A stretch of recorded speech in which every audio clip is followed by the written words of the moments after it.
할렐루야! 네, 반갑습니다. 이제 완연한 가을입니다. 예.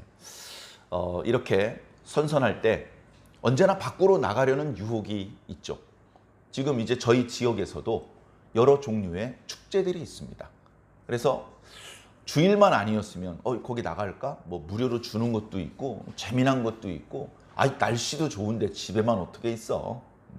신앙이 없는 분들은 그런 생각을 틀림없이 할 것입니다. 그러나 신앙인들은 무슨 소리야? 날씨가 좋으니까 예배드리기 좋으네. 이렇게 생각할 수 있을 것입니다. 만약에 신앙인인데 오늘 교회 갈까? 고산자연 휴양림의 와일드푸드 축제가 오늘 피크라던데. 이런 걸 고민한다면 어떻습니까? 신앙이 깊지 못한 그런 성도이겠죠. 식물도요, 뿌리가 깊이 내린 건요, 식물 모가지를 잡고 번쩍 들면 화분, 그 무거운 화분과 흙이 번쩍 같이 들립니다. 뿌리가 완전히 흙을 장악하고 있는 거예요. 꽉 움켜쥐고 있고 튼튼하기 때문에. 근데 뿌리가 약하면 어떻게 됩니까? 실뿌리 몇 개가 투둑 끊어지면서 식물이 그냥 뽑혀버려요. 그거 다시 심어도 건강하게 살기 어렵습니다. 신앙도 그런 면이 있는 것 같습니다. 예수님, 하나님, 성령님, 교회, 성경 말씀, 여기에 뿌리를 뻗어야 되거든요. 여기에. 이 뿌리를 꼭 뻗어가지고 뿌리가 말씀을 잡은 것인지 말씀이 뿌리를 잡은 것인지 서로 움켜쥐고 안아줘야 되는 거예요. 그렇게 할 수 있는 우리 완주중앙교회 성도들이 모두 되시기를 예수님 이름으로 간절히 축원합니다. 간절히. 하나가 된다는 말은 어떻게 보면 신비한 말입니다. 하나가 됩니다. 물과 밀가루가 섞입니다. 하나가 되었어요. 거기에 설탕을 넣고 거기에 빵을 만들기 위한 재료들을 넣습니다. 다 섞여요. 어디까지가 설탕이고 어디까지가 밀가루고 어디까지가 물인지 그 경계를 말하기 어렵습니다.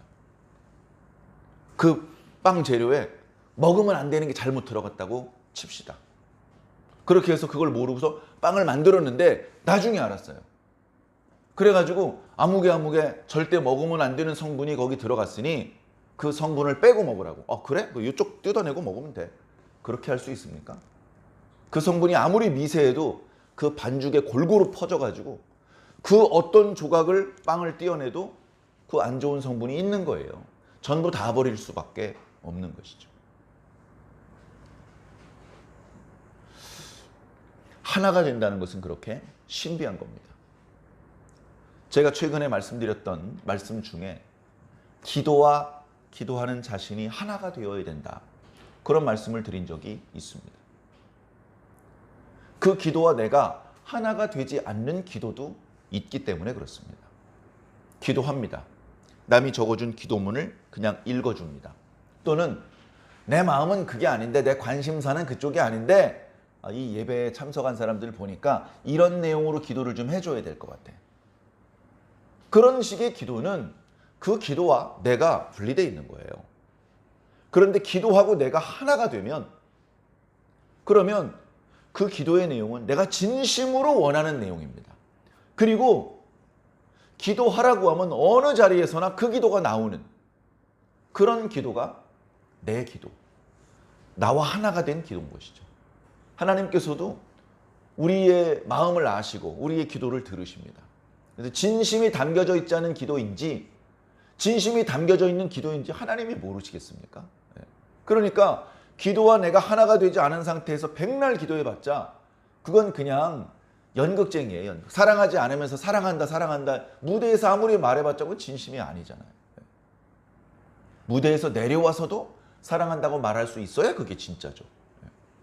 그래서 하나가 되는 것은 신비한 일인데 정말 놀랍고 신비한 것은 하나님과 우리가 하나가 되는 것입니다. 어떻게 죄인이, 흙이, 물질이 거룩하신, 영되신 하나님과 하나가 될 수 있을까? 어려운 일입니다. 쉽지 않은 일이죠. 우리가 아무리 그걸 바란다고 될 수 있는 일이 아닙니다. 정말 다행히, 정말 감사하게 하나님이 그걸 바라셔요. 하나님이 그걸 바라시기 때문에 방법이 생기고 길이 열리고 가능성이 시작되는 것입니다. 하나님과 연합되는 것은 그 과정과 그 메커니즘이 어떻게 되는지를 다 보여드릴 수는 없습니다. 그걸 우리가 다 이해할 수 없습니다. 설령 이해한다 하더라도 우리가 그렇게 되게 만들 수가 없습니다. 모든 주권은 하나님께 있는 것이죠. 그러나 성경은 분명히 말씀하시기를 결국 하나님과 사람이 연합될 것, 하나 될 것을 말씀해주고 있습니다. 여러 가지 표현이 있죠. 보라, 하나님의 장막이 사람들과 함께 하도다. 보라, 그리스도로 더불어 왕노릇한다. 그 외에 여러 가지 표현들이 있습니다. 너는 나로 먹고 나는 너로 먹고, 너는 내 안에 나는 네 안에. 그게 무슨 뜻이지? 우리가 가지고 있는 형이하학적인 그런 방법으로는 이해할 수가 없습니다. 그러나 하나님께는 방법이 있는 줄로 믿습니다. 하나님께는 그렇게 되고 싶어 하시는 뜻이 있는 줄로 믿습니다. 그러니까 우리는 기쁨이 있는 거죠. 소망이 있는 거죠. 그래? 그렇게 되면 우린 너무 좋지. 그렇게만 할 수 있으면 최고지. 근데 우리 그렇게 할 수가 없잖아. 능력도 없고 방법도 모르고 될 것 같지도 않고. 그러나 하나님께서 원하시기 때문에 우리는 그저 순순하게 하나님께서 인도하시는 대로 따라가면 되는 것입니다. 목자가 양떼를 이끌고 갑니다. 전에 안 가던 길로 가요. 그러면 양떼들은 뭔가 좀 전에처럼 신나서 따라가지 않고 조심스럽게 따라갈 수도 있을 것입니다. 그 중에 어떤 놈은 기어이 뒷걸음질하면서 전에 가던 길로 가버리는 양도 있을지 모릅니다. 그리고 어떤 양은 처음 가보는 길이긴 하지만 목자가 있다면 믿을 수 있어 하면서 바짝 목자 옆에 붙어서 앞서서 따라가는 그런 양도 예를 들면 있을 수 있습니다. 모퉁이를 돌아야 풀이 많은 들판이 나오는 걸 저 뒤에서는 알 수가 없는 것이죠. 그건 목자의 시선에서만 보이는 겁니다. 그러니 목자를 믿고 순순하게 따라가는 방법밖에는 그 꼴을 먹을 방법이 없는 것이죠. 내가 판단하고 내가 길을 결정하고 내가 방법을 양떼가 스스로 양떼가 뭘 할 수 있겠습니까? 양이 아무리 어떤 그 나름대로의 본능이 있다 하더라도 모퉁이를 몇 번 돌아서 그 뒤쪽에 풀이 있는 걸 어떻게 알 것이며 골짜기를 산을 언덕을 몇 번 넘어야 그 다음에 물이 있는 곳을 어떻게 알 수 있습니까? 그게 된다 치더라도 양이 양의 우리를 만들 수 있습니까? 소가 외양간을 만들 수 있습니까? 안 되잖아요.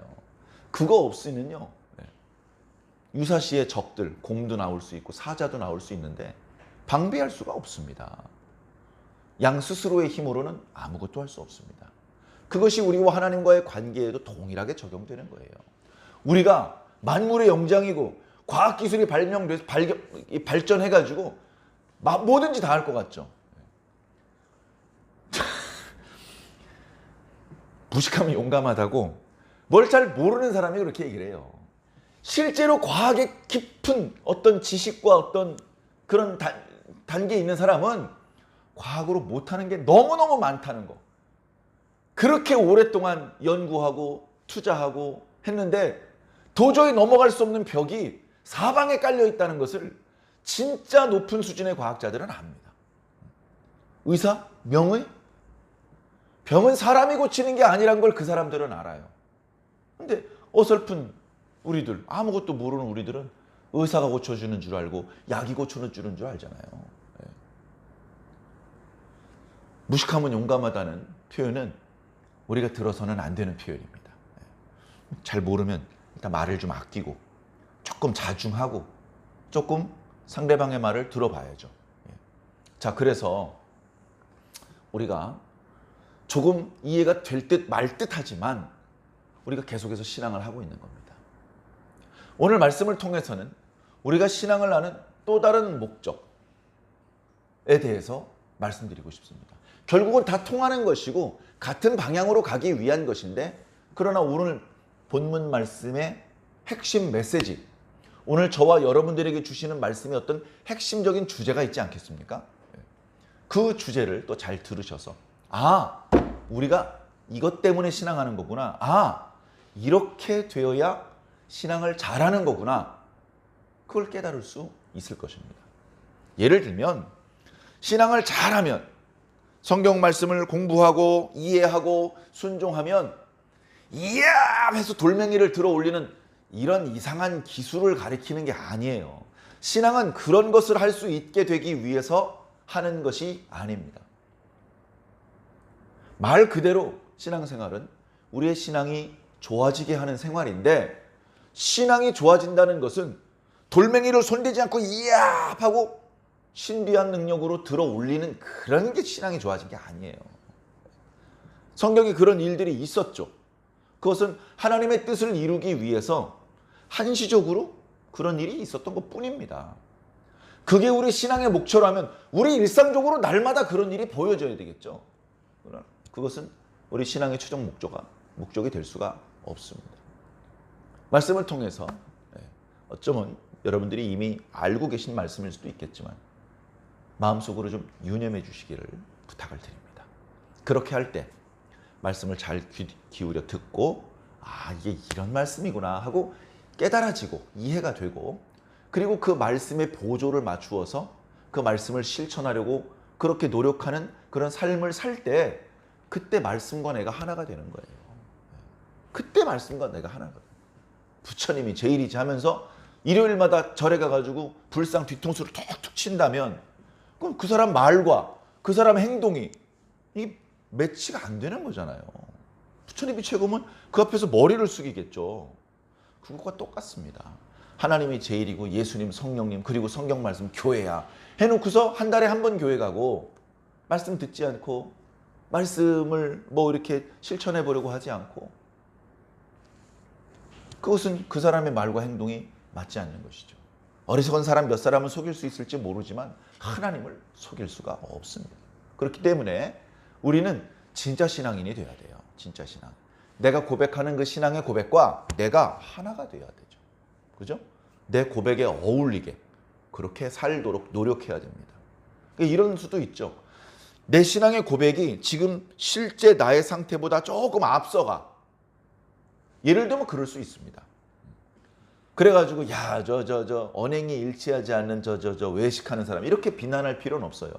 일부러 의도적으로 선언을 조금 더 앞서서 하는 거예요. 선언을 조금 더 앞서서 한 다음에 내가 선언도 했는데 고백도 드렸는데 거기에 맞게 살아야지. 그렇게 노력하기 위해서 그렇게 하는 경우도 있습니다. 그러니까 너무 얼투당투한 게 저 멀리 그렇게 고백을 하고 선언을 해버리면 안 되죠. 자기가 어느 정도 따라갈 수 있는 지금 상태보다 조금 더 발전된 상태, 그 상태를 전제로 기도하고 고백해놓고 거기에 맞추어 살려고 노력을 하다 보면 신앙이 발전할 수 있습니다.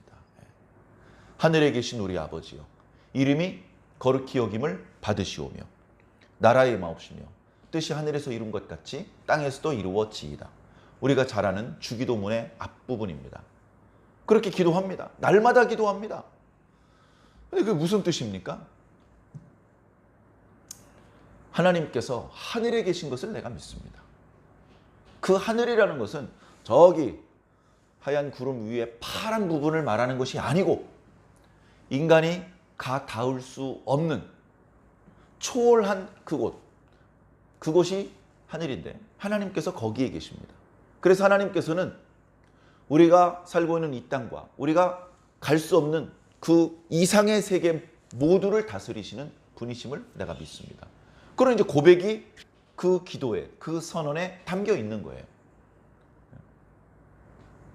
이름이 거룩히 여김을 받으시옵시고, 하나님, 근데 제가 그렇게 영적으로 뭐 깊은 사람은 아닌데 제가 이렇게 주변을 보면요, 하나님의 이름이 거룩히 여김을 못 받는 것 같아요.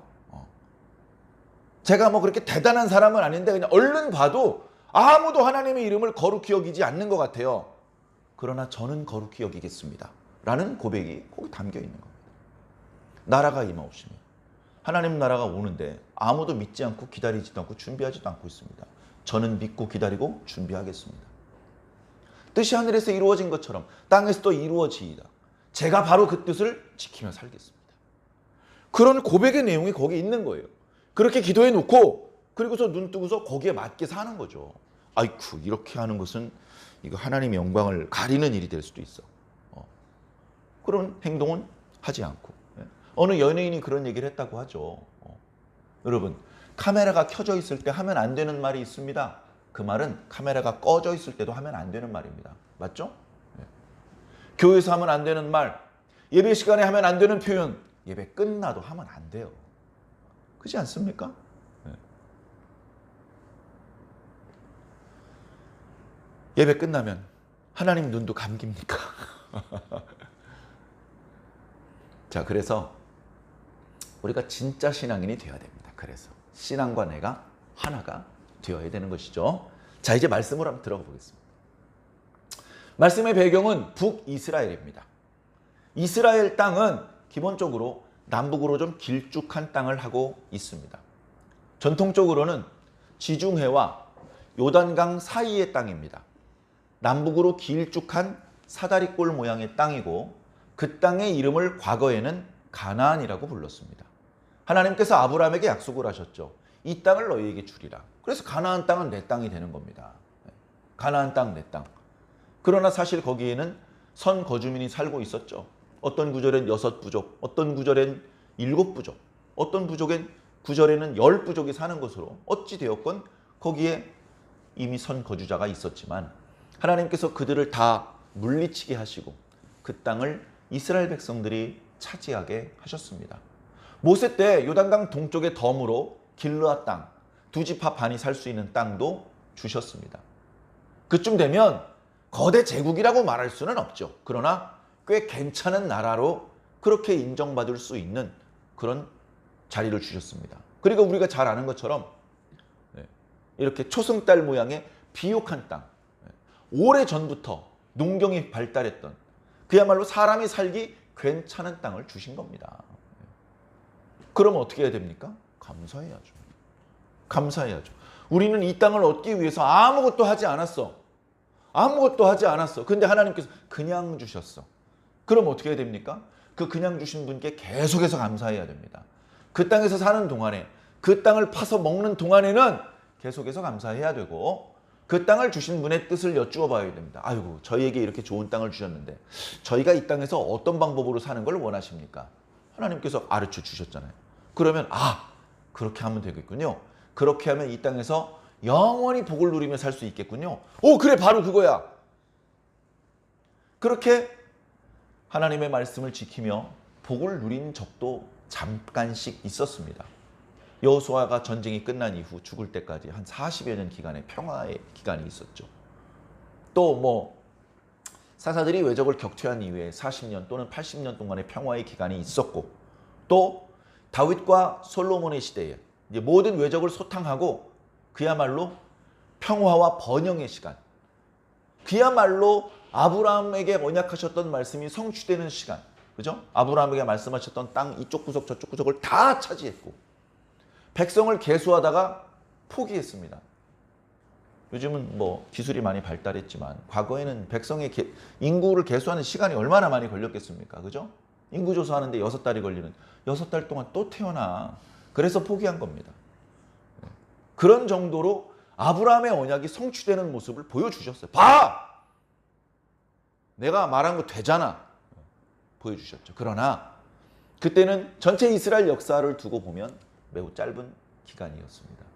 안타깝게도 우리가 매우 사랑하는 솔로몬이 말년에 하면 안 되는 범죄를 저질러서 그 죄의 씨가 결국은 남한국과 북한국을 갈라지게 만드는 결과를 만들었고, 남한국 유다는 더러 선한 왕들과 아주 악한 왕들이 교차로 등장하면서 그나마 하나님의 자비를 입고 있었지만 북이스라엘은 처음부터 싹수가 노랬습니다. 북이스라엘의 왕들을 지금 제가 다 외우는 것은 아닙니다만 처음에 북이스라엘을 분리해서 시작했던 여로보암이 애초부터 베델과 단에 금송아지를 만들어 놨어요. 왜냐하면 국경을 넘어서 남한국 땅에 있는 예루살렘 성전에 백성이 자유롭게 가도록 허락해 줬다가는 국가 경제도 파탄 날 것 같고 백성이 자기를 왕으로 인정하지 않고 전부 르호보암을 따라갈 것 같고 뭔가 정치적으로 경제적으로 뭔가 좀 불안 요소가 있었죠. 그래서 그걸 고민하다가 금송아지를 만들어 버린 겁니다. 이놈의 금송아지 왜 그렇게 따라다닙니까? 광야에서 금송아지 만든 지가 벌써 수백 년 전인데 아직도 그걸 잊지 못하고 있는 것인지, 아니면 그 주변 지역에 어느 지역으로 가든지 이 소를 숭생하는, 농경을 숭상하는 그런 문화 때문에 이제 소의 형상을 만들어서, 제가 살고 있던 동네도요, 이게 소 싸움 대회도 있었고, 그러다 보니까 이제 황동, 청동 같은 걸로 소 형상을 큼지막하게 만든, 물론 거기서 절하는 사람은 없습니다. 그냥 뭐 아이고 귀엽네 그리고 이제 지나가는 건데, 옛날에는 그걸 만들어 놓고 이게 바로 우리를 애굽 땅에서 인도해 내신 여호와라 이렇게 말을 해버리니까. 그리고 모세의 율법을 지키긴 지켜요. 근데 그 절기를 남왕국의 절기였던 시간하고 이렇게 어긋나게 해가지고 남왕국에 못 가게 만들기 위해서 말씀을 아주 그냥 의도적으로 어깁니다. 자, 그러다 보니까 하나님께서 무척 싫어하셔요. 그것이 북이스라엘 왕들의 어떤 롤 모델이 돼버렸어요. 아주 나쁜 의미에서의 롤 모델이죠. 그래서 하나님께서 왕들을, 북이스라엘을 평가하시는 말씀을 하실 때 뭐라 그럽니까? 그가 여로보암의 길을 떠나지 않았다. 북이스라엘 왕 20명에게 모두 그런 표현이 있어요. 그가 여로보암의 길을 떠나지 않았다. 그 말은 뭡니까? 거기선 떠났어야지. 저 송아지 다 그냥 불태워 버리든지 없애버리고 다시 하나님의 뜻대로 살아야지. 하나님의 뜻대로. 근데 한 명도 그렇게 하지 않았다. 그런 나쁜 선례를 만들어 놓았던 여로보암 왕조가 2대 만에 망했습니다. 바하사가 왕이 됐습니다. 반역을 통해서 왕이 됐죠. 그래 놓고서는 여로보암 사람들을 다 죽이게 하셨습니다. 하나님께서. 왜? 금송아지 만들었으니까. 잘했어. 저 나쁜 놈들, 저 죄인들. 저 여로보암 때문에 북이스라엘 백성들이 다 죄를 범하게 만들었는데 그 원흉을 죽였으니 잘했어. 근데 잘하긴 뭘 잘해. 자기도 그 금송아지 앞에서 절을 하는데. 그래 바하사 왕조도 2대 만에 멸망을 해버렸습니다. 시므리 7일 만에 죽었습니다. 그리고서 오므리가 왕이 됐죠. 오므리의 아들 아합이 야 금송아지 가도 되겠어? 바알을 도입합니다. 바알. 최신 우상 숭배 문화를 도입하는 거죠. 이스라엘에. 그래가지고 자연스럽게 북이스라엘 땅에서 여호와 종교가 금지됩니다. 그리고 바알 종교가 적극 권장됩니다.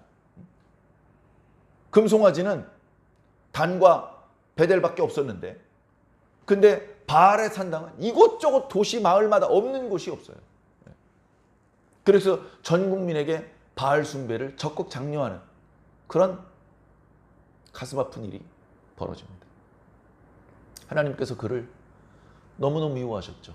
선지자 엘리야를 통해서 숱하게 경고하셨고, 비를 내리지 않는 그런 일을 통해서 야,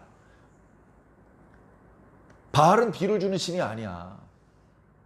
너희들이 껌뻑 죽는 그 우상들은 사실은 뭐냐? 나무 토막 돌멩이 쇠조각에 불과해. 왜 거기다 대고 자꾸 머리를. 진짜 신은, 진짜 천지를 만든 신은 하나님밖에 없어. 그걸 이제 엘리야 선지자를 통해서 보여주셨는데도 바알의 선지자 수백 명의 기도에 비가 안 오잖아요. 엘리야 선지자 한 명이 기도하니까 비 오잖아요. 누가 진짜 신입니까? 엘리야의 이름이 참 재밌죠. 엘리야후. 여호와가 나의 하나님이다. 나의 하나님은 여호와다. 이런 뜻이거든요. 자기 등판에 이름표를 붙이고 다니는 거예요. 이스라엘 백성들 보라고. 야 임마 여호와가 하나님이셔.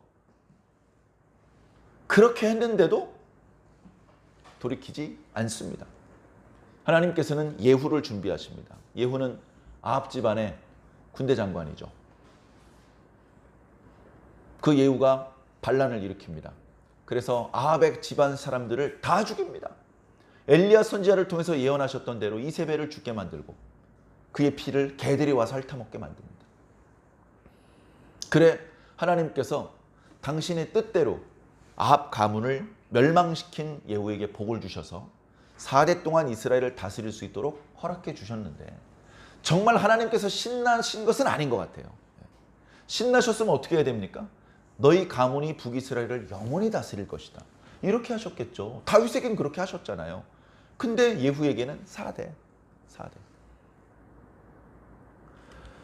그래 예후의 증손자 여로보암이, 북이스라엘을 시작한 여로보암과 이름이 같기 때문에 우리는 여로보암 2세라고 이름을 부르는 바로 그 시대에 호세아 선지자가 예언을 하고 있어요. 여로보암 2세의 시대는 어떤 시대냐? 북이스라엘 역사 전체를 통틀어 놓고 가장 넓은 땅을 지배하던 때, 가장 많은 세금을 걷어들이고 가장 경제적으로, 군사적으로, 외교적으로 강력했던 때입니다. 바로 그럴 때 호세아 선지자가 니들 곧 망해라고 예언한 거예요. 나라가 망해갈 때 영토를 절반을 빼앗겼고 세금을 안 거치고 백성들은 다 흩어지고 있고 저쪽에 거대 제국이 막, 그럴 때 니들 곧 망해 그러면 믿을 거예요. 오히려. 그죠? 그래, 저 선지자가 예언 안 해도 우리가 생각해도 우리가 망할 것 같아, 이렇게 생각하니까 선지자가 예언하면 믿을 거예요. 근데 어떻습니까? 지금 막 힘이 이빠이 뻗쳤어 지금. 그런 상황에 니들 곧 망해 자식들아, 이렇게 예언을 하니까 돌멩이 어디 있어, 돌멩이. 저 미치광이 저 늙은이 때려 죽이자, 이렇게 되는 것이죠. 그래서 선지자들은 참 불쌍해요. 믿기 어려운 때 예언을 해요. 왜 그렇게 됐죠? 멍청이라 그런가요? 아니요. 그냥 그때 예언을 하라고 하나님께서 말씀하셔서 그래요. 말씀을 전할 내용, 말씀을 전할 시점, 말씀을 전하는 방법, 이걸 선지자가 정하는 게 아니잖아요. 하나님께서 정해 주시는 거잖아요. 그래서 하나님께서 말씀하신 대로 예언을 했는데 백성들이 돌멩이를 찾고 있어요. 큰일입니다. 큰일. 선지자가 예언을 하시는데 돌멩이를 들으면 안 되죠. 어떻게 해야 됩니까? 무릎을 꿇어야죠. 선지자가 무서워서 선지자한테 맞을까 봐 선지자 앞에 무릎 꿇는 게 아니고 하나님 앞에 무릎을 꿇는 거죠. 하나님 앞에. 여러분, 목사 무섭습니까? 목사 앞에 그래서 무릎 꿇는 겁니까? 하나님 앞에 꿇는 거잖아요. 무릎 꿇으면 저는 비켜드려요. 하나님 앞에 꿇는 거니까. 내가 그 사이에 하나님이 받으셔야 될 영광을 가로채면 안 되잖아요. 자, 그런 때에 호세아 선지자가 예언을 하는 겁니다. 1, 2, 3장은 그 시대의 배경에 대한 말씀이고 4장부터 본격적으로 그 시대 사람들을 향한 예언의 말씀이 나타나고 있습니다. 자, 1, 2, 3장에 어떤 내용이 있었죠? 지난 한 주간 동안 묵상했죠. 그 내용은 하나님께서 호세아를 통해서 행위 예언을 하라고 말씀하십니다. 다시 말해서 이 언어적인 방법이 아니고 비언어적인 방법으로 하나님의 뜻을 드러내는 것이죠. 그건 무엇이냐? 야, 음란한 여자하고 결혼해라. 그래서 음란한 자식들을 낳아라. 그래가지고 고멜이라는 여자하고 결혼을 했습니다. 그래서 아들을 낳았어요. 아들 낳았냐? 이름을 이스르엘이라고 해라. 이스르엘은 예후가 아합 가문 사람들을 다 죽인 피해 숙청을 했던 곳입니다.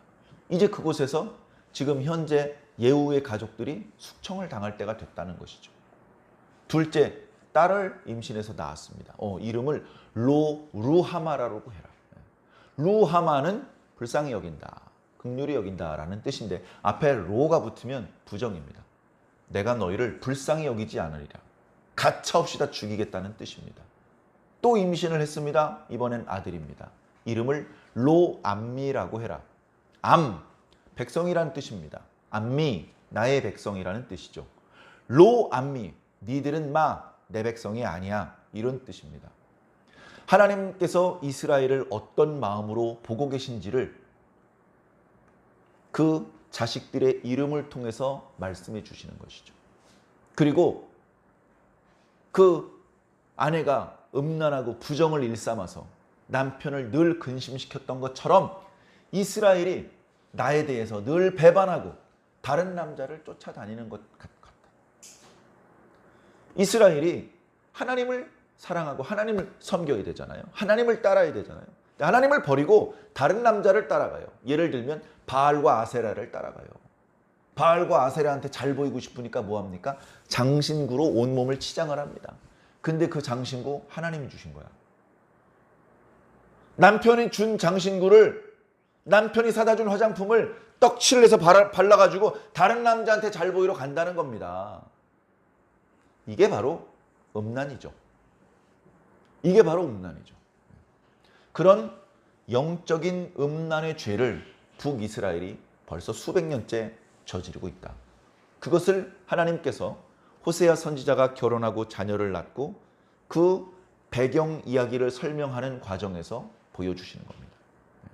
자, 너희 이스라엘이 이렇게 나의 사랑을 외면하고 거절하고 거역했으니 이제부터 너희는 내가 하는 말을 잘 들어라 하면서 4장 말씀이 시작하는 것이죠. 그죠? 1절에 어떻게 시작됩니까? 이스라엘 자손들아 여호와의 말씀을 들으라. 1, 2, 3절은요. 모든 이스라엘 백성들을 고발하는 내용입니다. 너희들에게 요게 없어. 그건 뭡니까? 인애, 또 진실, 그리고 하나님을 아는 지식이 없어. 그 결과 온갖 범죄가 난무하게 되었어. 그러니 어떻게 된다? 저주, 멸망만이 너희들을 기다릴 뿐이다. 그래 놓고서 4절부터 우리가 어저께 묵상했던 10절까지 말씀을 보면 제사장들을 고발하시는 말씀입니다. 제사장들이라면 영적인 지도자들이잖아요. 물론 북이스라엘의 제사장이 정말 존경할 만한 인물들이었을까? 상당히 의심스럽습니다. 왜냐하면 금송아지 앞에서 일하는 분들이기 때문에 정말 건강한 올바른, 그죠? 그리고 성경을 보면 여로보암 때 제사장을 임명할 때 레위 사람이 아닌 사람도 막 임명을 했단 말이죠. 그런 걸 보면 지금 현재 북이스라엘의 제사장들이 정말 우리가 존경하고 두려워하고 따라야 될 영적인 지도자로 인정할 수 있는가? 살짝 의심이 되긴 하지만 어쨌든 제사장이란 존재는 상대적으로 더 높은 도덕성이 요구되는 그야말로 백성의 어른이고 종교 지도자들이잖아요. 백성들이 뭔가 풍속이 어지러워지면 야단도 치고 그런 어떤 뭔가 이렇게 사회에 어떤 자정작용을 할 수 있는 그 역할을 해야 되는 사람들인데 보니까 썩었네. 썩었어. 그러니까 어떻게 됩니까? 버리시겠다는 겁니다. 호세아서에서 나오는 말씀의 표현들 중에 가장 유명하고 그리고 가장 우리가 명심해야 될 말씀 6절에 있는 말씀이죠. 내 백성이 지식이 없으므로 망하는도다. 여기서 물론 내 백성은 전체 이스라엘 백성을 가리키는 표현이기도 하고 제사장들을 고발하는 과정에서 제사장들을 향해서 주시는 말씀이기도 합니다. 근데 그게 그거예요. 왜냐하면 처음부터 이스라엘을 제사장 나라로 부르셨잖아요. 처음부터. 아론의 자손들이 제사장을 맡았지만 그 이외의 사람들도 큰 그림에서 보면 제사장 나라로 부르신 거란 말이죠. 그런데 어떻게 해요? 그들이 지식을 버렸어요. 지식이 원래 없었던 게 아니에요. 하나님께서 다 주셨어요. 다 받아서 가지고 있었는데 버린 거예요. 그랬으니 나도 너희를 버려서 제사장이 되지 못하게 하겠다. 이렇게 말씀하시는 것이죠. 자, 여기서 버린 지식은 어떤 지식이겠습니까? 1절에 나오잖아요. 하나님을 아는 지식. 하나님을 아는 지식. 2장에 이런 표현도 있다고 말씀드렸죠. 여호와께서 우리에게 장가 들길 원하신다. 19절과 20절에. 20절 뒤에 보면요.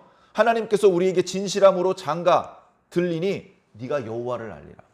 하나님과 결혼하면 하나님을 아는 지식이 생깁니다. 하나님과 연합하고 하나님과 하나가 되면 하나님을 아는 지식이 생겨요. 네? 요한복음 17장에 뭐라고 말씀하셨습니까? 영생은 곧 유일하신 참 하나님과 그의 보내신 자 예수 그리스도를 아는 것이다.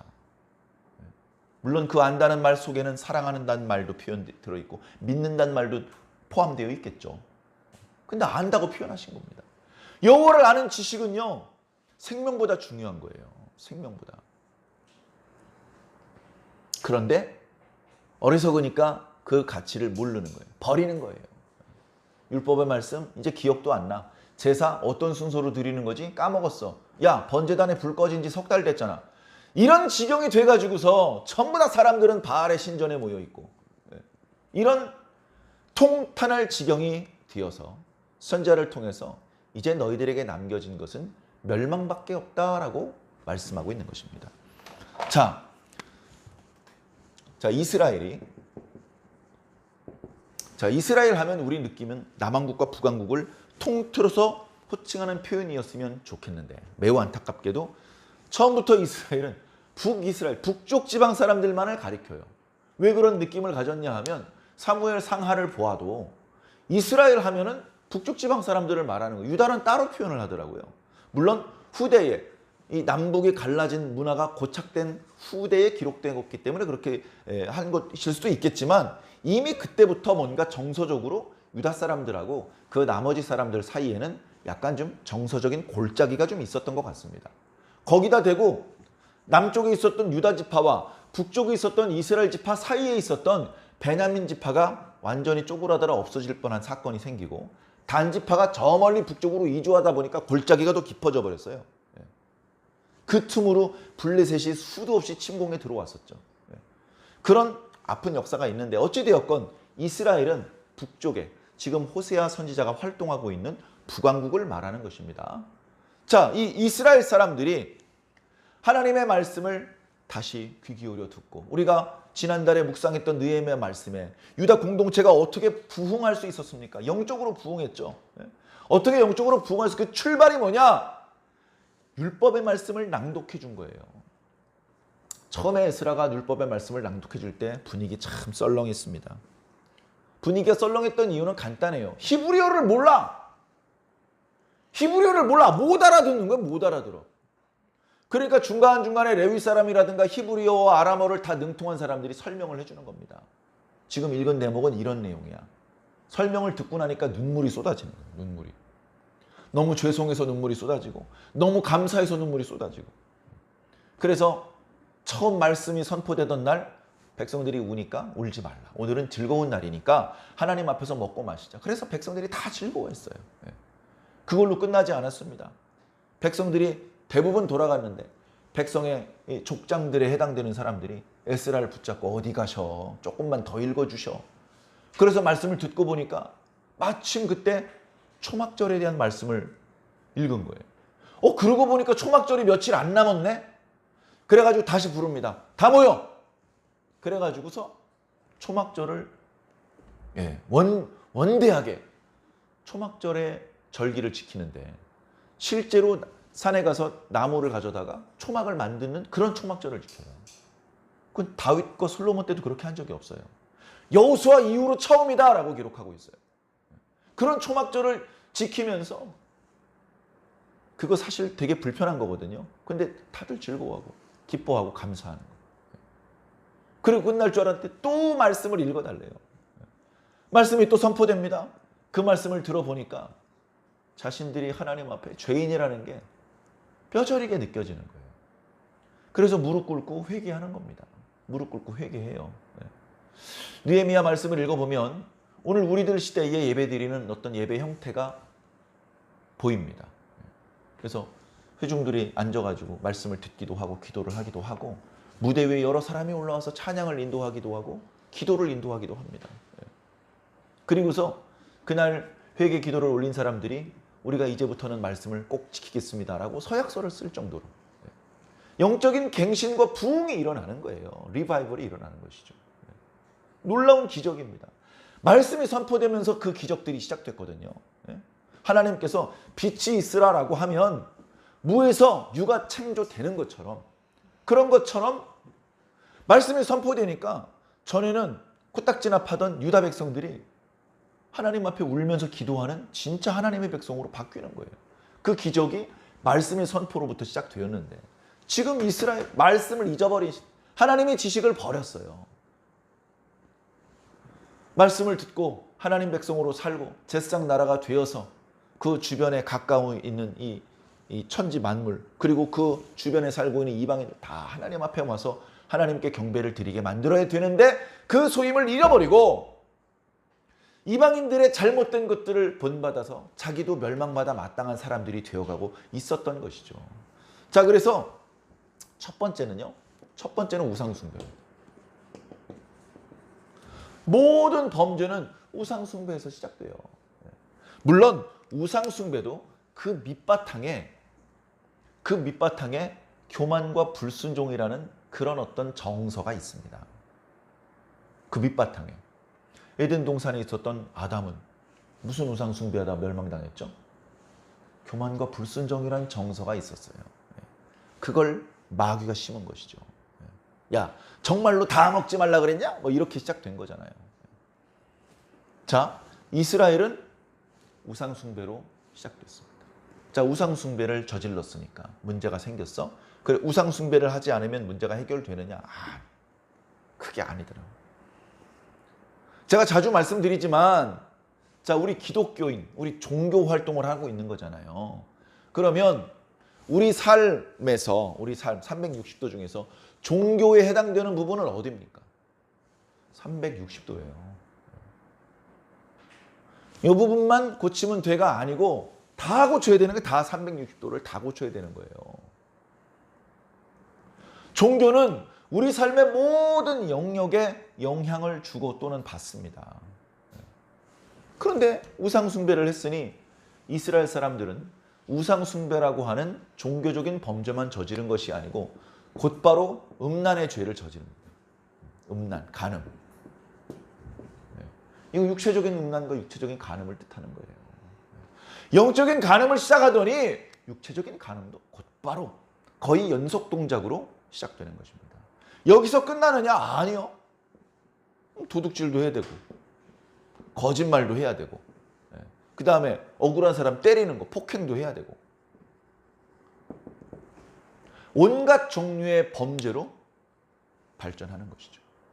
그냥 우상 숭배까지만 저지르고 멈춘 사람이 단 한 명도 없습니다. 성경이 누가 딱 우상 숭배까지만 저지르고 멈췄습니까? 인간은 그럴 수가 없어요. 신약과 구약을 막론해서 마찬가지입니다. 신약 성경에도 교회에 가만히 들어온 거짓 교사들이 거짓 복음, 그 사람들이 뭐합니까? 돈 밝히고 여자 밝히고. 자, 안타까운 건 뭐죠? 21세기도 똑같네. 21세기도 똑같은 겁니다. 자, 이런 죄들을 저질러요. 여러 가지 종류의 죄들을 3번에 다 포함시켰다고 보고, 자, 이런 죄들을 저지르니까 어떻게 하냐면 하나님께서 선지자를 통해서 경고를 하십니다. 경고. 자, 선지자 하면 우리는 어떤 오해를 하냐 하면 점쟁이라고 생각을 하는, 점쟁이. 내일 비가 와요 안 와요? 뭐 예를 들면 그런 걸 생각을 합니다. 물론 그런 역할을 할 때도 있었습니다. 이번에 전쟁에 나가는데 이기겠습니까? 지겠습니까? 기도해 보겠습니다. 하나님께서 적들을 왕의 손에 붙인다고 하셨습니다. 담대하게 싸우십시오. 뭐 예를 들면 그렇게 백성들에게 사기를 진작시켜주고 용기를 심어준 그 역할을 한 적도 있었죠.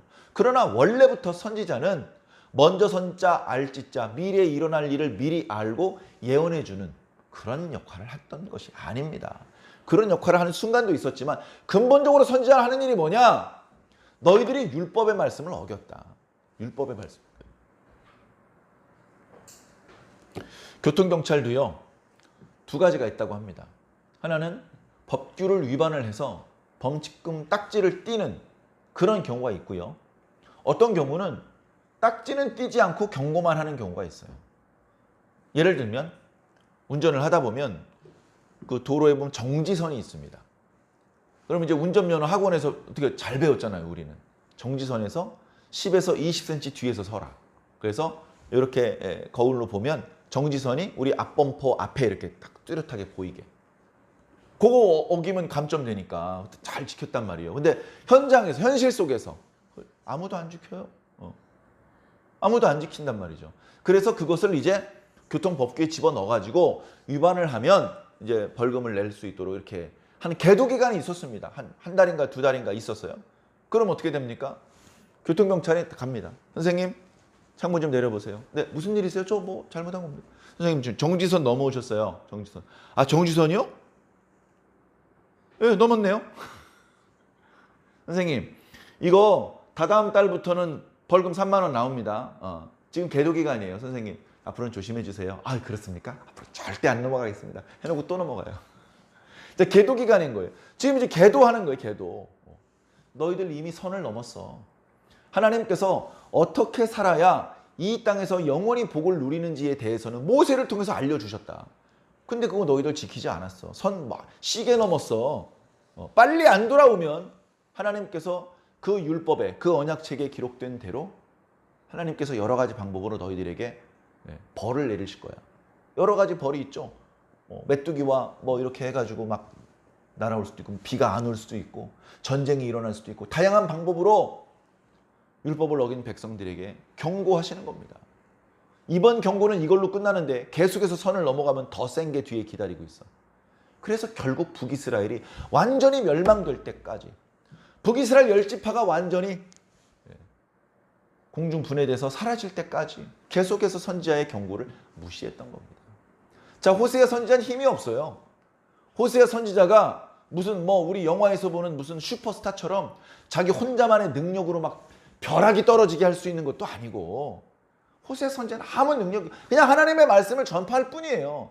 마침 그때 북이스라엘이 경제적으로 외교적으로 아주 부강할 때였기 때문에 사람들이 가장 믿기 어려운 예언을 하는 겁니다. 니들 지금 선 넘었어. 그래서 조금 있으면 심판이 있을 거야. 심판. 그렇게 예언을 하는데 백성들이 안 믿어요. 사람들이 간사합니다. 교회가 없어서 교회를 안 가는 게 아니에요. 9.11 사태 터지니까 그 다음에 교회 가는 거예요. 터지기 전에 갔어야지. 자, 어찌되었건 하나님의 심판이 이 땅에 쏟아지기 전에 회개하는 것이 중요합니다. 그러려면 가장 믿기 어려운 때 예언을 하지만 그 선지자의 예언을 귀 기울여 듣는 게 중요해요. 말씀을 들으면 방법이 생겨요. 말씀을 들으면. 사도행전을 읽다 보면 이런 표현이 2번 반복됩니다. 그들이 그 말씀을 듣고 마음에 찔려. 이런 표현이 2번 나타나요. 한 번은 방언을 하던, 그래서 사람들이 저 사람 술 취한 거 아니야? 이러고 있을 때 베드로와 요한이 나가서 설교를 하죠. 짤막한 설교를 하는데 그 말을 듣고서 거기 있는 사람이 마음에 찔려가지고 베드로의 옷자락을 잡습니다. 형제요, 그럼 우리 어떻게 하면 좋겠냐? 우리가 메시아를 말로만 기다린다고 해놓고 우리 손으로 쳐 죽였으니 우리 이제 그러면 어떻게 하면 좋겠냐? 걱정하지 마십시오. 회개하고 세례를 받으시면 하나님께서 성령을 주실 겁니다. 죄를 사해 주실 것입니다. 그래가지고 그날 3,000명이 세례를 받았잖아요. 그런데 스데반이 말할 때도, 그죠? 스데반이 말할 때 핵심 주제는 뭐냐? 하나님이 하나네 둘이라는 거. 하나님은 하나라는 거예요. 근데 스데반은 하나님의 아들도 하나님과 동일한 신성을 가지고 있다는 거예요. 말도 안 되는 소리 하고 있네 이러다가 돌로 쳐 죽인 거예요. 근데 스데반의 얘기가 틀린 게 없거든. 예수님이 갑자기 하늘에서 뚝 떨어진 보르자루입니까? 구약 성경에 수도 없이 예언을 했던 그 예언의 성취로 오신 분이지 않습니까? 그렇기 때문에 부정할 수가 없는 사실인데, 그러니까 스데반의 말을 트집 잡을 수가 없어요. 야 인마, 너 율법 공부 다시 하고 와. 제대로 알지도 못하면서 이렇게 할 수가 없는 거예요. 스데반의 말이 맞고 자신들의 말이 틀린 게 자신들도 알아. 그러니까 양심에 찔리는 거야. 근데 그때는 그 찔리는 마음을 가지고 스데반, 우리 그럼 어떻게 하면 돼? 라고 물어보지 않고 돌멩이로 스데반을 쳐서 죽인 거예요. 말씀을 듣고 긍정적인 반응을 보이셔야 됩니다. 선지자의 말씀을 듣고 선지자를 존경한 시대가 별로 없어요. 선지자들 대부분 곱게 죽지 못했습니다. 자기 명대로 다 편안하게 여생을 살지 못했습니다. 여생을 편안하게 산 사람이 있다면 이런 경우 있겠죠. 하나님의 말씀이 있어가지고 예언을 하고 돌아와서 선지자가 아니라 다시 보통 사람으로 여생을 마무리할 경우에는 여생을 끝까지 살 수 있겠지만, 선지자로서 너무 열심히 살면 이사야 선지자, 예레미야 선지자 곱게 자기 생을 마감할 수 없었습니다. 의도치 않은 길로 갈 수밖에 없었죠. 그런 안타까운 일이 있었는데 오늘날도 크게 다르지 않을 것 같습니다. 자, 선지자들을 통해서 주시는 말씀을 들어야 되는 거예요. 우상 숭배로 시작해서 육체적인 간음을 버리고, 그리고서 도둑질과 거짓과 여러 종류의 폭행을 저지르면 결국은 선지자의 경고까지 무시하면 심판밖에 없다. 자, 이게 구약 이스라엘의 역사입니다.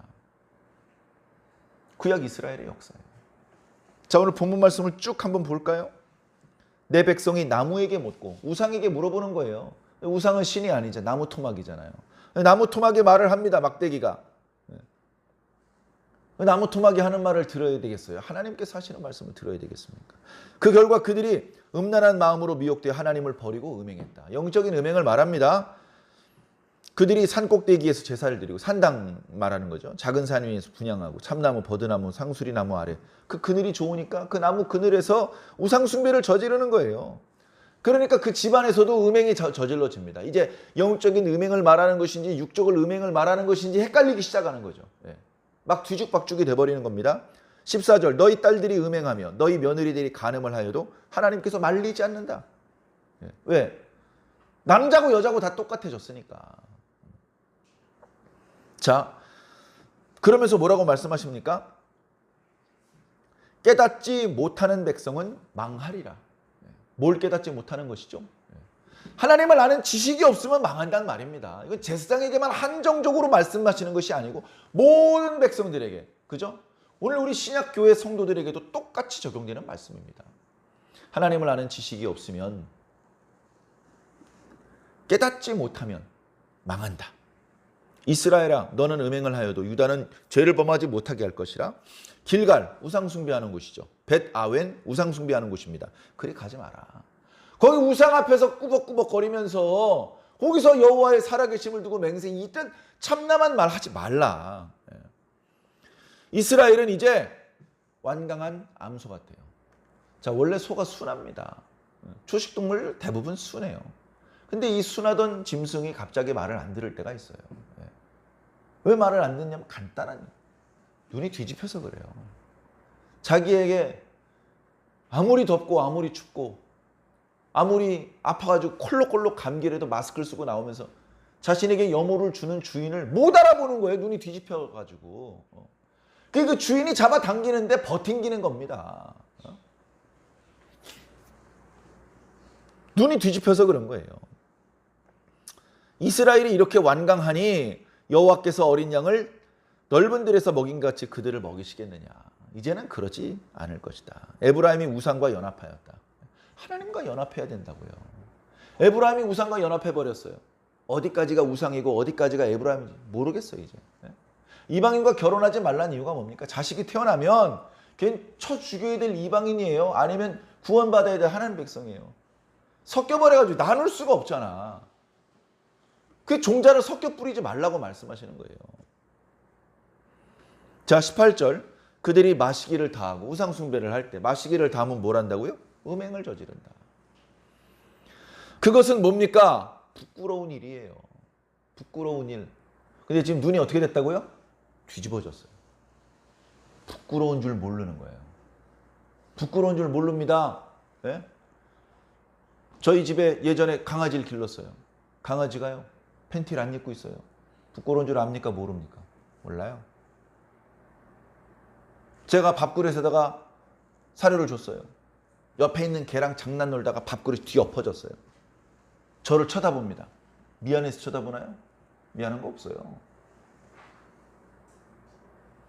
부끄러움을 모르면 인간이 아니다.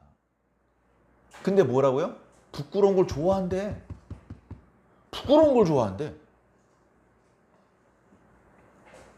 눈이 뒤집힌 채로 계속 유지하는 거죠. 눈이 뒤집히다 보니까 하나님께서 베풀어 주신 은혜 기억도 안 나고 별로 고맙지도 않고, 하나님 자꾸 날 부르시면 이봐 하나님 바쁘실 텐데 볼일 보세요 하면서 자기 부끄러운 짓 계속 하겠다는 거예요. 이 얼마나 안타까운 일입니까? 예? 자, 마지막 구절. 결국 그들의 결과는 바람이 그 날개로 그들을 쌌나니. 다 불어버리신다는 거예요. 역사적으로는 아수르가 침공해서 사람들 죽이고 불태우고 약탈하고 사람들 끌고 나간 거지만, 영적으로 보니까 하나님 불어버신 모양이 된 거잖아요. 어디로 날아갔는지도 모르게 다 없어져 버렸어요. 그래서 결국 그들이 자기가 좋아하던 부끄러운 일을 당하게 된다. 포로로 끌려갈 때, 요즘 인권 하지만 옛날에 인권이 어디 있습니까? 여러분, 어느 포로를 옷 입혀서 끌고 갑니까? 어느 포로를 옷 입혀서 이사야 선지자가 뭐라 그랬어요? 너희들 볼기가 드러날 거라 그랬잖아요. 그러니까 아무것도 못 입은 채 끌려가는 거예요. 사람이 아니라 짐승 끌고 가듯이 끌고 가는 겁니다. 그런 취급을 받게 된다. 어떻게 되면? 이렇게 되면. 근데 문제는 뭔지 아십니까? 오늘 우리 다르지 않다는 거예요. 오늘 우리들의 시대도 다르지 않다는 거예요. 우리가 우상숭배 어떤 형상을 만들어 놓고 천주교에서 형상 만든 것도 우리 막 잘못했다고 말하죠. 기독교에서. 그렇게는 하면서 온갖 종류의 우상이 있습니다. 이제 물건으로 만들어 놓지 않아요. 마음속에다 우상을 세워놔요. 마음속에. 마음속에 우상을 만들어 놔요. 제일 큰 우상이 뭡니까? 돈 우상, 쾌락 우상. 그것을 시작으로 온갖 종류의 우상들이 마음에 있어요. 그러면서 말로는 하나님을 사랑한다는 거야. 그게 안 부끄럽나? 눈이 뒤집힌 거죠. 그리고서 잘못된 문화는 잘못된 행동으로 이어지게 됩니다. 음란과 또 여러 가지 거짓과 폭행과 그런 잘못된 모습으로 나아가는 거예요. 남의 이야기가 돼야 됩니다. 남의 이야기. 교회와 성도들하고는 상관없는 이야기가 되어야 되는데 과연 그렇습니까? 우리 예수님 다시 오실 때까지 어떻게 보면 아직 죄인이죠. 우리는 얼마든지 또 죄 지을 수 있고 넘어질 수 있고 하나님께 실망을 안겨드릴 수 있습니다. 그럴 가능성이 있다고요. 그럴 가능성이 있는데 잘 근신해서 하나님의 말씀을 따라서 심판을 모면하는 그런 백성들도 있고 그걸 못해서 정신을 차리지 못하고 근신하지 못해서 말씀에 주목하지 못해서 결국 넘어지는 사람들도 있는 것입니다. 어떤 길을 가시겠습니까? 너희들이 부끄러운 일을 좋아한다면 오늘 말씀 제목이죠. 그럼 부끄러운 일을 당하게 되는 것입니다. 신앙은 부끄러움을 느끼는 정서를 유지시켜주는 겁니다. 그 정서가 없는 사람에게 그 정서를 다시 되살려주는 것입니다. 신앙생활을 하는 사람은 부끄러움을 아는 사람들입니다. 신앙생활을 잘했다면 부끄러움, 미안함, 고마움, 사랑하는 마음이 살아있는 사람입니다. 누구에게 대해서? 하나님께 대해서. 하나님께 너무 죄송해. 아무도 비난하지 않고 욕하지 않았는데 나 혼자 하나님께 너무 부끄럽고 너무 죄송해. 다윗이 그랬잖아요. 나는 백항목으로 지은 왕궁에 사는데 언약궤는 천막에 부끄러워. 이 부끄러움이 있어야 됩니다. 부끄러움을 잃어버린 그리스도인들이 오늘날 너무나 많습니다. 부끄러운 줄 아시기 바랍니다. 부끄럽게 느끼는 사람 절대 하나님께서 심판하지 않으십니다. 부끄러움을 느끼는 사람은 하나님께서 기다립니다. 주목해서 보십니다. 저 부끄러운 마음을 가지고 어떤 말을 하나, 어떤 행동을 하나 하나님께서 보시고 부끄러운 마음의 상태에서 말과 행동을 하면 이쁜 말과 이쁜 행동을 할 때가 많아요. 하나님께서 보실 때. 그때 복 주시는 겁니다. 부끄러운 줄 알아야 복 받습니다. 부끄러운 줄 알아야 복 받습니다. 사랑하는 성도 여러분, 저와 여러분들은 영적으로 깨어 있으시고 다시 둔감해지지 않도록 근신하면서 지금부터 선포되고 있는 이 하나님의 말씀을 경청하면서 하나님 앞에 부끄러운 줄 알고 죄송한 줄 알고 고마운 줄 아는, 그래서 감사와 사랑을 고백할 수 있는 참된 그리스도인으로 승리하시기를 예수님 이름으로 간절히 축원합니다.